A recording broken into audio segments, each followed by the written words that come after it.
إن الحمد لله نحمده ونستعينه ونستغفره ونعوذ بالله من شرور أنفسنا ومن سيئات أعمالنا من يهده الله فلا مضل له ومن يضلل فلا هادي له وأشهد أن لا إله إلا الله وحده لا شريك له وأشهد أن محمدا عبده ورسوله أما بعد فإن خير الحديث كتاب الله وخير الهدي هدي محمد صلى الله عليه وسلم وشر الأمور محدثاتها وكل محدثة بدعة وكل بدعة ضلالة وكل ضلالة في النار فأعوذ بالله من الشيطان الرجيم بسم الله الرحمن الرحيم يا أيها الذين آمنوا اتقوا الله حق تقاته ولا تموتن إلا وأنتم مسلمون يا أيها الناس اتقوا ربكم الذي خلقكم من نفس واحدة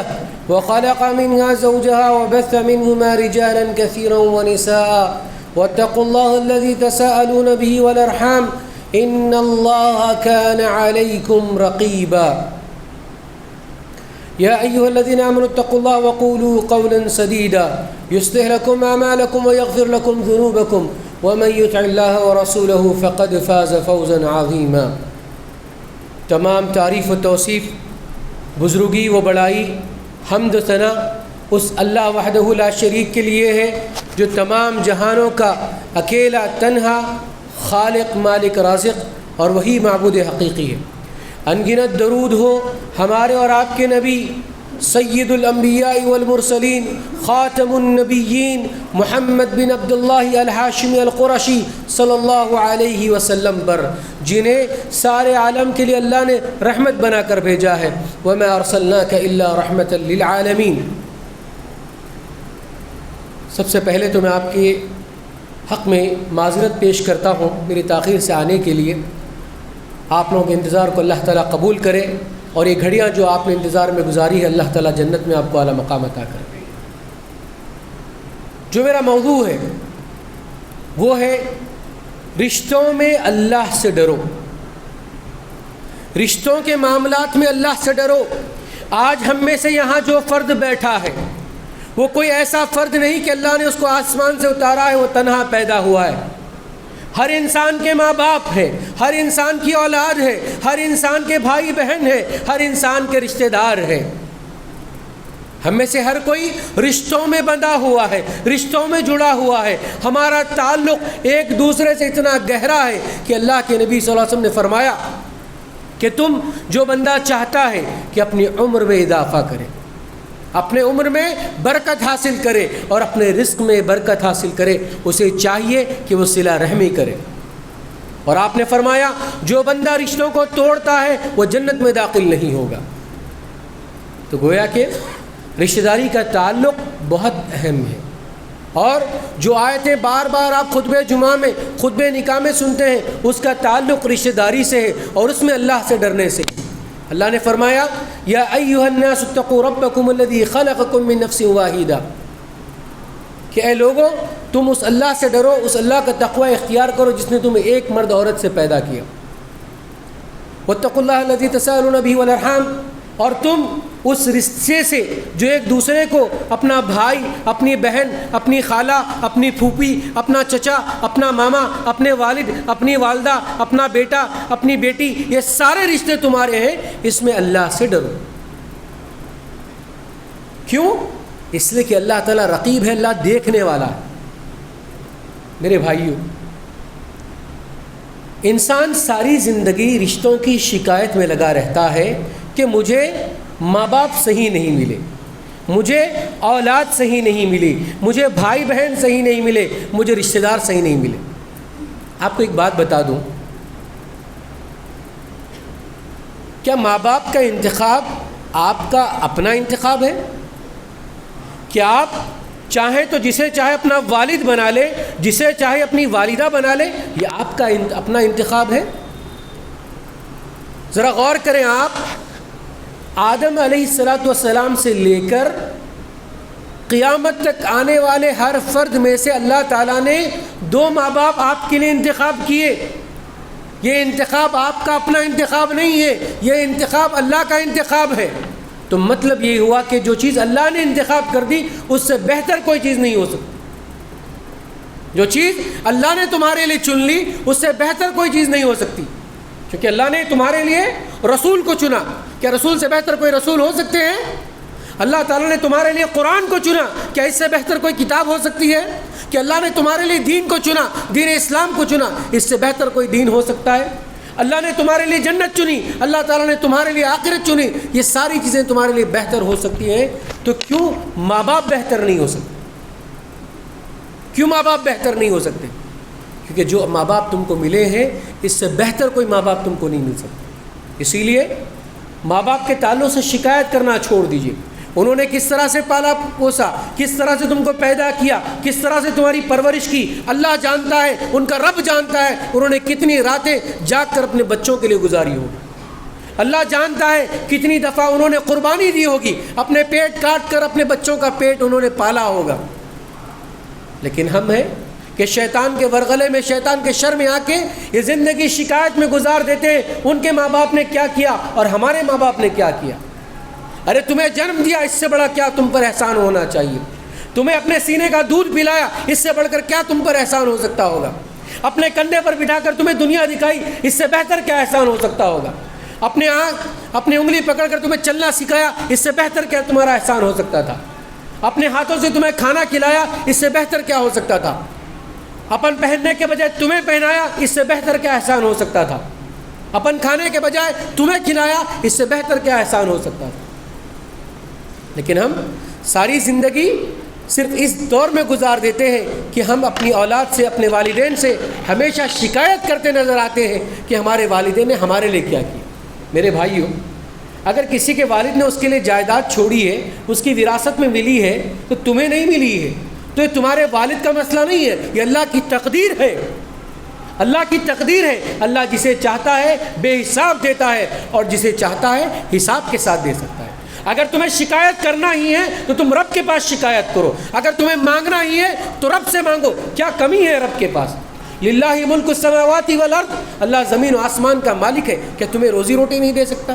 کہ تمہیں جائیداد نہیں دے سکتا؟ تمہیں مال نہیں دے سکتا؟ تمہیں دولت نہیں دے سکتا؟ ہرگز دے سکتا. لیکن ماں باپ پر اپنی شکایت کرنا، ماں باپ پر رونا اس طرح سے نہ. افسوس تو تب ہوتا ہے کہ جب ماں باپ کے ساتھ حسن سلوک کی باری آتی ہے، ماں باپ کے ساتھ بہتر سلوک کی باری آتی ہے. جب ماں باپ کمزور ہو جائیں، ہم جوان ہو جائیں، تو ایسے موقع پر ماں باپ کو سب سے زیادہ ہماری ضرورت ہوتی ہے.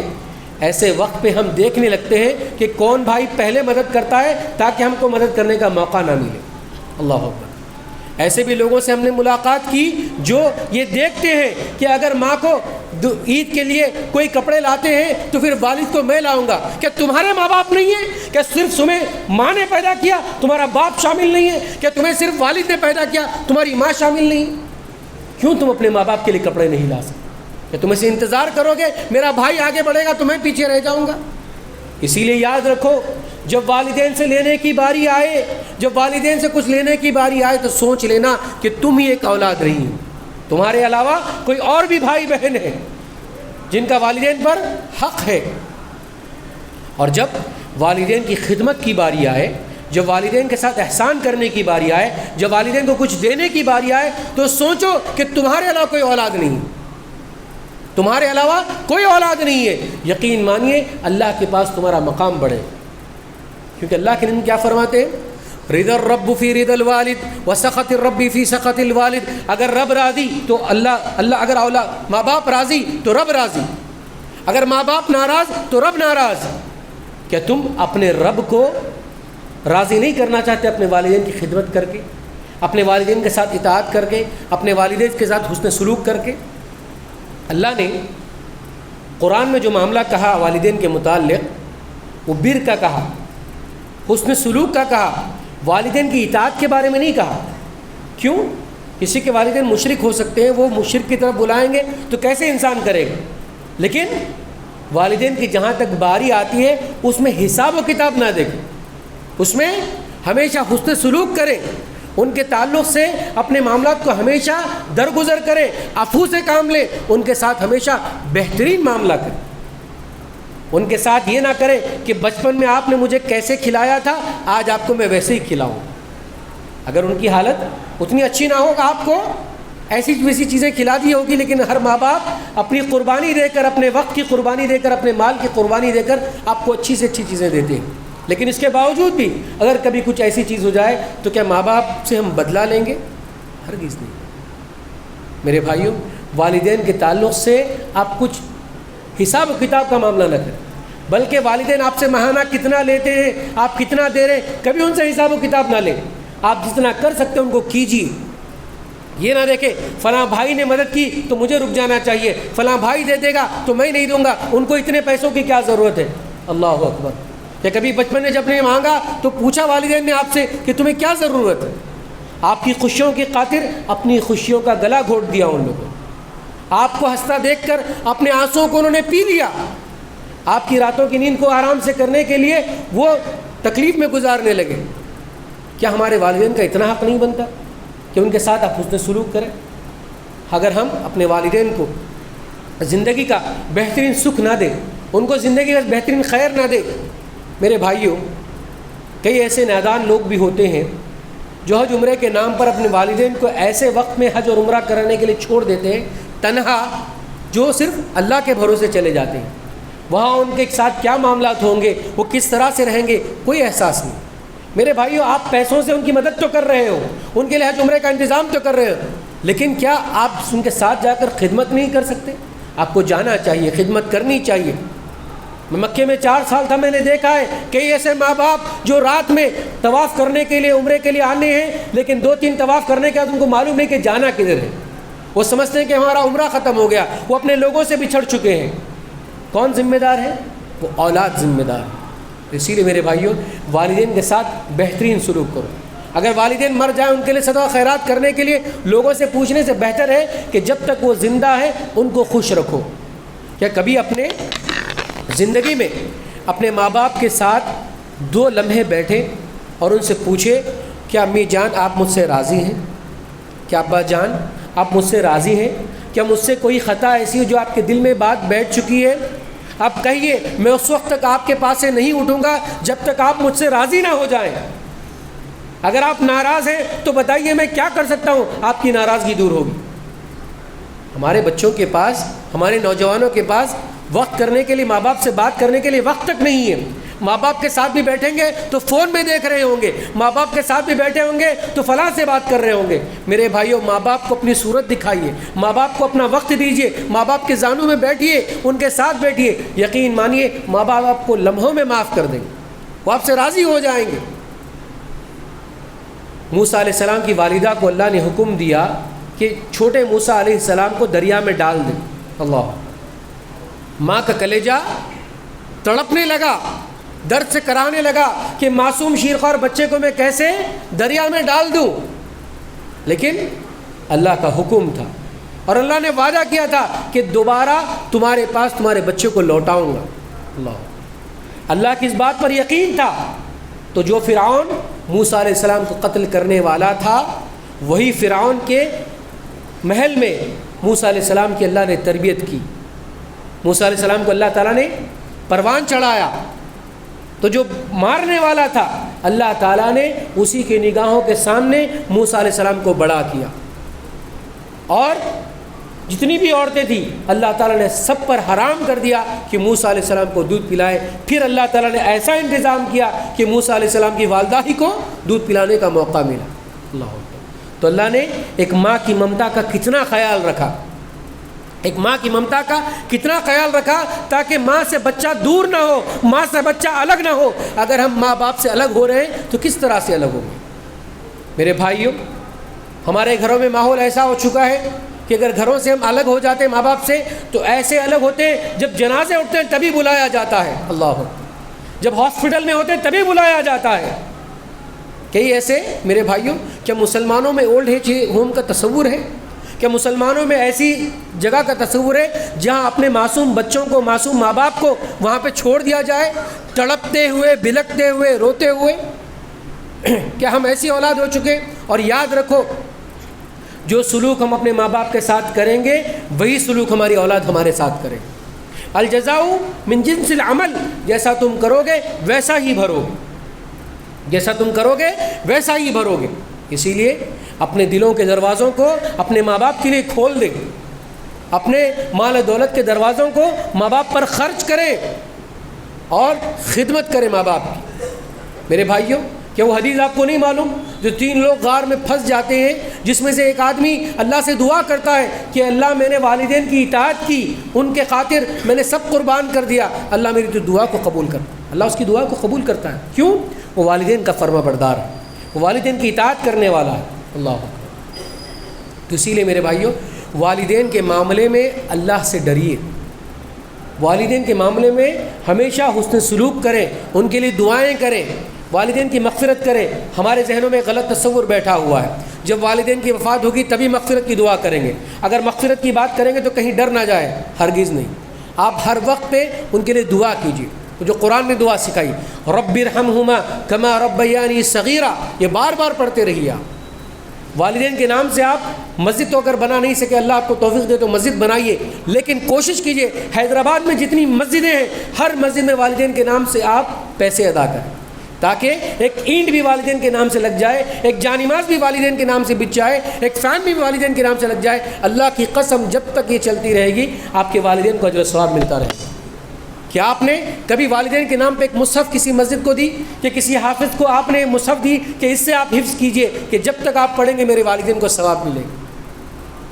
اگر آپ بازار میں جائیں تو محض 300 روپے میں وہ مصحف آپ کو مل جائے گی، قرآن آپ کو مل جائے گا۔ کیا آپ کے مال و دولت میں اپنے والدین کے لیے نکالنے کے لیے 300 روپے نہیں ہیں؟ یقیناً ہے، لیکن ہم کو معلوم نہیں۔ تو اسی لیے رشتہ داری میں اللہ سے ڈرے، اور رشتہ داری کا سب سے پہلا حق کون ہے؟ والدین کا۔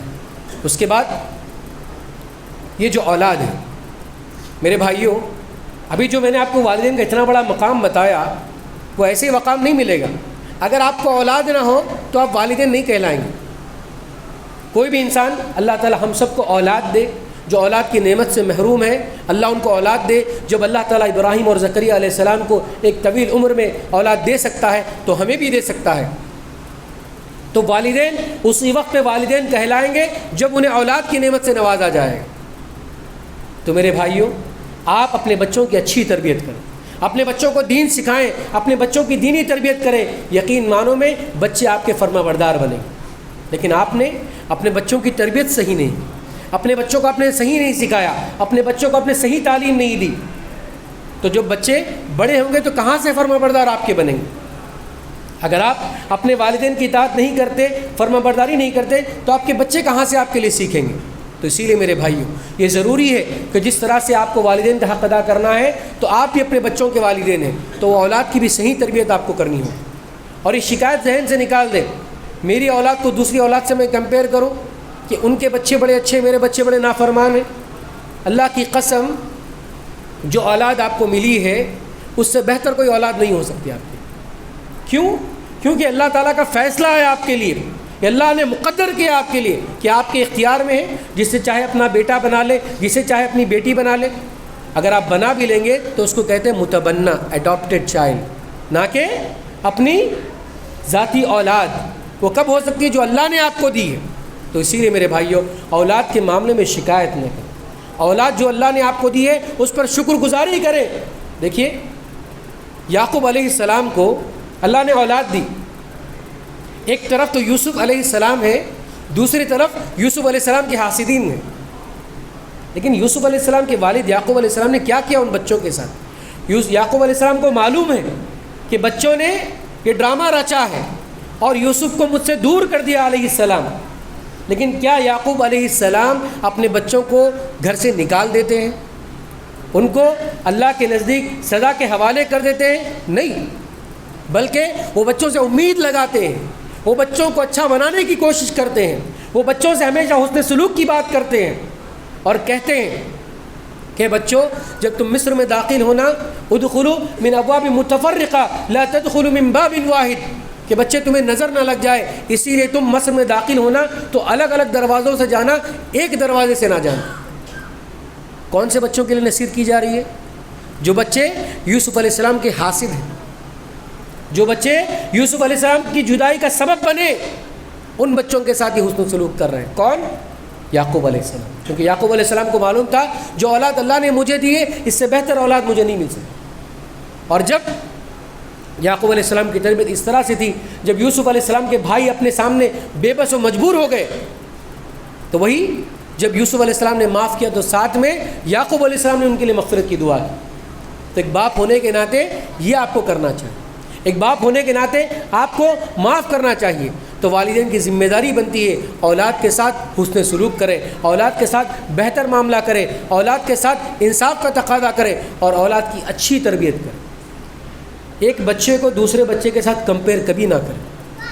آپ اللہ سے ڈریں، اگر آپ کی اولاد میں سے کوئی خوبصورت ہو، کسی کی صورت معمولی شکل و صورت کی ہے تو بچوں کے سامنے اس طرح سے پیش نہ کرے میری محبت اسی خوبصورت بچے سے ہے، تمہارے سے نہیں ہے، بلکہ حق تو یہ ہے کہ تم جو بچہ زیادہ خوبصورت نہیں اس سے زیادہ محبت کرتے، تاکہ اس کو احساس نہ ہوتا کہ خوبصورتی بنیاد ہوتی ہے محبت کے لیے۔ اگر کوئی بچہ کم پڑھنے والا ہے تو اس بچے کے لیے ہمیشہ آپ تانے کا سبب نہ بنے، دیکھو تمہارا بھائی کتنا اچھا پڑھتا ہے، تم کیسے نکل گئے۔ وہی یوسف علیہ السلام نے جب اپنا خواب اپنے والد کو سنا یعقوب علیہ السلام تو کیا کہا والد نے؟ لا تقصص رؤیاک علی اخوتک فیکید لک کیدا،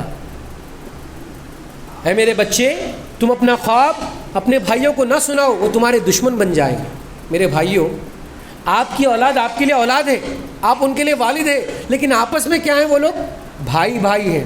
تو آپ بحیثیت والد بحیثیت والدہ بھائیوں میں حسد کا سبب نہ بنے، بھائیوں میں نفرت کا سبب نہ بنے۔ تو اسی لیے یعقوب علیہ السلام کیا نصیحت کر رہے ہیں؟ جو تمہیں نبوت کا خواب ملا ہے یہ خواب تم اپنے بھائیوں کو مت بتاؤ، تمہارے بھائی تم سے حسد کرنے لگیں گے۔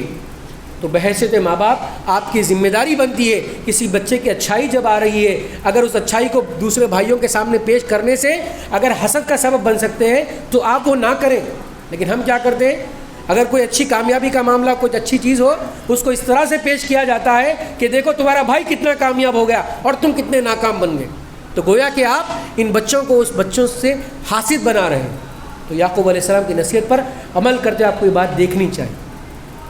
اور تیسرا جو رشتہ ہے بھائیوں کا رشتہ، عام طور پہ ماں باپ اور اولاد کے سلسلے ہم بہت سنتے ہیں، بہت بولتے ہیں، لیکن بھائیوں کے بارے میں، بہنوں کے بارے میں ہمیں کبھی کچھ نہیں ملتا۔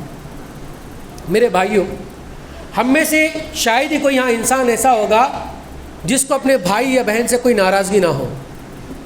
ہم میں سے شاید ہی کوئی ایسا بندہ ہوگا جسے کبھی نہ کبھی اپنی زندگی میں اپنی بھائی بہنوں سے تکلیف نہ پہنچی ہو۔ لیکن یاد رکھو، جو بھائی بہن اللہ نے تمہیں دیے ہیں وہ تمہارا اپنا اختیار نہیں ہے۔ تم جسے چاہے بھائی بنا لو، جسے چاہے بہن بنا لو، یہ اختیار اللہ کا ہے۔ جب یوسف علیہ السلام بھی اپنے ظالم بھائیوں کو معاف کر سکتے ہیں تو ہم معاف نہیں کر سکتے؟ کیا یوسف علیہ السلام کے بھائیوں کی طرح اپنے بھائیوں کے ساتھ کیا ہے؟ کیا لے لیا ان لوگوں نے؟ شاید تمہاری جائیداد لے لی ہو، شاید تمہارے مال و دولت میں حصہ مانگتے ہو، شاید تم سے اپنا حق مانگتے ہو، اتنا ہی کر لیا نا؟ یقین مانو اللہ سب دیکھ رہا ہے۔ اگر تم اچھے کرنے والے ہو، اچھائی کے ساتھ پیش کرنے والے ہو، اللہ تمہیں ضرور اچھا رکھے گا، لیکن تم بھائی کے ساتھ، بہن کے ساتھ بدلے پہ مت اتر آؤ، اللہ کے لیے ان کو معاف کرو۔ یہ وہی بھائی بہن ہیں جو بچپن میں ایک دوسرے کے کپڑے پہن لیا کرتے تھے، یہ وہی بھائی بہن ہیں جو ایک پلیٹ سے کھاتے تھے، ایک گلاس سے پیتے تھے، یہ وہی بھائی بہن ہیں جو ایک دوسرے سے لڑتے تھے پھر دوسرے ہی دن مل جاتے تھے۔ لیکن آج کیا ہو گیا؟ ہم رشتہ داریاں اتنی بڑی ہو گئی، ہمارا خون اتنا سفید ہو گیا کہ جو بھائی وہی اولاد، وہی ماں باپ کی اولاد ہے، ہم اس سے نفرت کر رہے ہیں۔ ہم میں سے کئی ایسے لوگ ہوں گے، اللہ ہمیں توفیق دے، جو کئی سال ہو چکے اپنے بھائی سے بات نہیں کرتے، اپنی بہن سے بات نہیں کرتے، ان کے بچوں سے بات نہیں کرتے، ان کے بچیوں سے بات نہیں کرتے، ان کا گھر کو آنا جانا نہیں ہے۔ کیوں؟ میرے بھائیوں، وہ خاندان سب سے بڑا بدقسمت ہوگا جس خاندان میں ایک بھائی تو اتنا مالدار ہے کہ اس کی عمارت آسمان کو چھو رہی ہے اور دوسرا بھائی اتنا غریب ہے کہ مہینے کو کرائے کے پیسے نہیں نکل رہے۔ جہاں پہ ایک بہن تو اتنی مالدار ہے کہ اللہ نے اسے مال و دولت کے انبار سے ڈھیر رکھا ہے، لیکن وہی ایک مجبور بہن اس کی ایسی ہے جو اپنے بچوں کی فیس تک ادا نہیں کر سکتی۔ اگر ایسا ہمارا معاملہ ہے تو دیکھیے ہمارے خاندانوں میں کتنی صلہ رحمی ہونا باقی ہے۔ میں نہیں کہتا کہ آپ کا رزق پورا اپنے بھائی بہنوں پہ لٹا دو، نہیں، لیکن حق یہ بنتا ہے آپ کا کہ والدین کے بعد، اولاد کے بعد اگر آپ کے سب سے قریبی کوئی ہیں تو آپ کے بھائی بہن. اگر آپ کا بھائی تکلیف میں ہے تو آپ کو تکلیف ہونی چاہیے. اگر آپ کی بہن تکلیف میں ہے آپ کو تکلیف ہونی چاہیے. اگر آپ کے بھائی کی ضرورت ہے اس ضرورت کو پورا کریں. میرے بھائیو یہ نہ کہیں کہ میں نے، قارون نے جو کہا نا اوتیت علی علم، مجھے اپنی مال و دولت میرے علم سے ملی ہے کہ اس میں کسی کا کوئی حق نہیں ہے. ہرگز نہیں. شریعت نے کیا کہا؟ اگر تم صدقہ خیرات کے معاملے میں اگر اپنے رشتہ داروں کی مدد کرتے ہو تو تمہیں دگنا اجر ملے گا.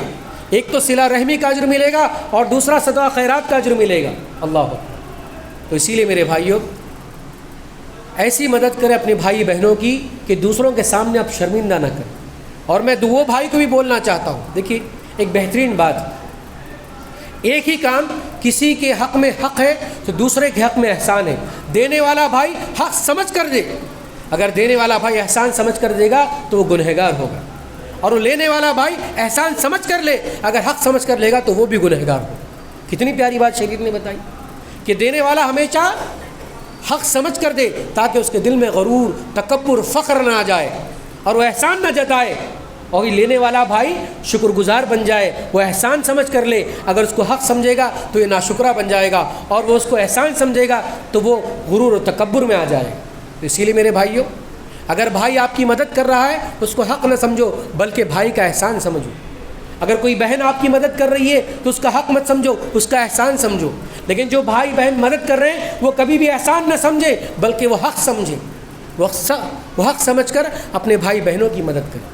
اور اس کے بعد آخری جو مرحلہ ہے رشتہ داروں کا وہ ہے جو آپ کے والد کے بھائی بہن، جو آپ کی والدہ کے بھائی بہن، وہ بھی آپ کے رشتہ دار ہیں، ان کا بھی آپ پر حق ہے. اللہ کے رسول نے کیا فرمایا؟ الخالۃ بمنزلۃ الام، خالہ کا درجہ، خالہ کا مقام ماں کے برابر ہے. العم سنوۃ ابی، چچا باپ کے برابر ہے. کیا بتایا گیا؟ شریعت نے حکم بتایا کہ کبھی بھی خالہ کا معاملہ جو ہوتا ہے وہ ماں کے برابر ہوتا ہے، اور چچا کا جو معاملہ ہوتا ہے وہ والد کے برابر ہوتا ہے. تو آپ یہ نہ کہیں کہ یہ تو میرے والد ہیں، میرے چچا ہیں، میں ان کی عزت کیوں کروں، یہ تو میری والدہ، میں ان کی عزت کروں گا، میری خالہ کی عزت کیوں کروں. نہیں، آپ چاہتے ہیں اپنے والدین کی فرما برداری کریں، والدین کی اطاعت کریں تو والدین کے بھائی بہنوں کے ساتھ بھی اچھے رہیں. اگر آپ والدین کے بھائی بہنوں کے ساتھ اچھے رہیں گے تو یقین مانیے آپ اچھے رہیں گے. ایک بات میں آپ کو بتاتا چلوں، کئی ایسے بھائی بہن ہوں گے جو اپنے بھائی بہنوں سے محض اس وجہ سے دور ہیں کہ ان کے بچے انہیں کچھ نہ کہہ دیں. اللہ، اگر بچے ماں باپ کو ان کے بھائی بہنوں سے روکنے کا سبب بن رہے ہیں تو اس سے بدتر بچے کوئی نہیں ہو سکتے. ہو سکتا ہے ان میں کوئی اختلافات رہے ہوں گے، آپ کا حق نہ دیا ہوگا، کچھ بھی چیزیں ہو سکتے ہیں، لیکن آپ اپنے والدین کی ایسی اولاد نہ بنیں کہ ان کے اپنے بھائی بہنوں سے روک دیں. ان کے بھی دل میں آتا ہوگا اپنی بہنوں سے، اپنے بھائیوں سے ملے، لیکن محض اس وجہ سے رک جاتے ہیں کہ ہمارے بچے کیا کہیں گے. تو میرے بھائیوں اللہ کے لیے ایسے بچے نہ بنیں، بلکہ ماں باپ اور ان کے بھائی بہنوں کو ملائیں، آپ ان کے آپس میں رشتہ داریاں جوڑیں. آپ یہ آپ کا کام ہونا چاہیے. آپ ان کے لیے سبب نہ بنے کہ میرے بچے کی وجہ سے میں بھائی سے نہیں مل پا رہا ہوں، میرے بچے کی وجہ سے میری بہن سے نہیں مل پا رہا ہوں. ایسا والدین کبھی اللہ کے پاس شکایت نہ کریں. تو اسی لیے اگر جانے انجانے میں اگر آپ یہ سبب بن رہے ہیں تو اللہ کے لیے آپ ایسے سبب نہ بنیں. تو 4 باتیں، اہم باتیں میں نے آپ کے سامنے رشتہ داروں کے تعلق سے رکھے ہیں. انشاءاللہ آئندہ موقع ملے گا اس طرف پہ تو اور بھی رشتہ داروں کے تعلق سے آپ کے سامنے تفصیلی طور پہ گفتگو آئے گی. لیکن جو 4 باتیں میں نے آپ کو یہاں پہ بتائی ہے وہ 4 ایسے رشتے ہیں جس کا اختیار اللہ نے کیا ہے، آپ کا اپنا اختیار نہیں.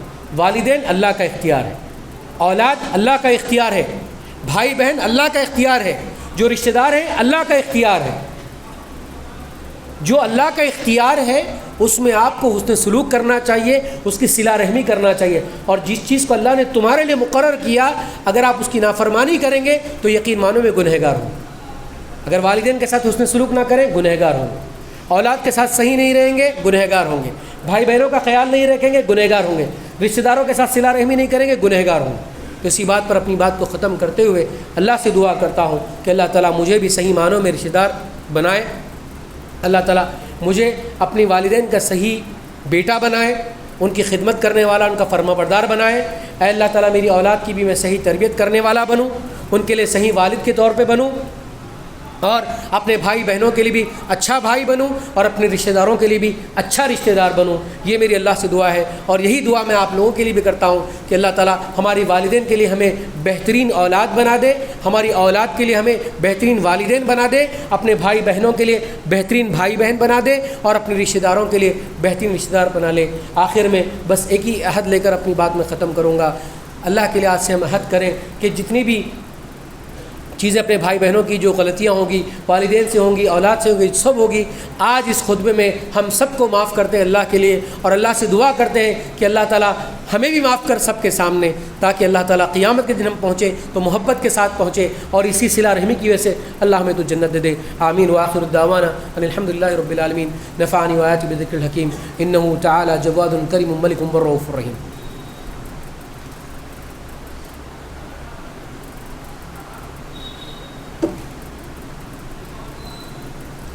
إن الحمد لله نحمده ونستعينه ونستغفره ونعوذ بالله من شرور أنفسنا ومن سيئات أعمالنا من يهده الله فلا مضل له ومن يضلل فلا هادي له وأشهد أن لا إله إلا الله وحده لا شريك له وأشهد أن محمدا عبده ورسوله أما بعد إن الله وملائكته يصلون على النبي يا أيها الذين آمنوا صلوا عليه وسلموا تسليما اللهم صل على محمد وعلى ال محمد كما صليت على ابراهيم وعلى ال ابراهيم انك حميد مجيد اللهم بارك على محمد وعلى ال محمد كما باركت على ابراهيم وعلى ال ابراهيم انك حميد مجيد.